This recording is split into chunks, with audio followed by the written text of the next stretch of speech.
In front of me is a DOOGEE V20, and today I'll show you how you can hard reset this device through recovery mode and also get rid of a screen lock if you have one that you don't know. And when I lock my device, you'll be able to see that I do have a pattern set, and I'll progress from the lock screen as though I wouldn't know it. So to get started, you'll want to hold your power key and select power off.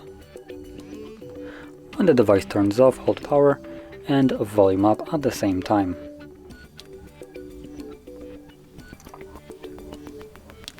This will boot us into boot mode. So here, using only volume up, you want to select middle option, which is recovery mode. At least I think so. Let me quickly check. Nope, it's the first option. I had to check it a little bit up close because this text is absolutely tiny, as you can see. So the way you do it is you basically press the volume up till you see that arrow right here, jump all the way up, like so, and then press volume down to confirm it.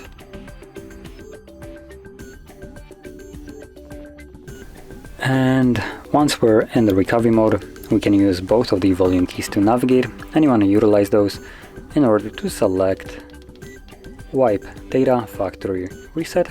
Once it's selected, press power key to confirm it and select factory data reset. So begin wiping data, and then last thing you should see right here at the bottom is data wipe complete, at which point reboot system now will be selected by default. So press power key once again and this will reboot your device. Now it will continue the process in the background, so give the phone a minute longer to turn back on, as it is trying to finish up things in the background. Once it has, we will be presented with Android setup screen. So I'll be back once that is visible.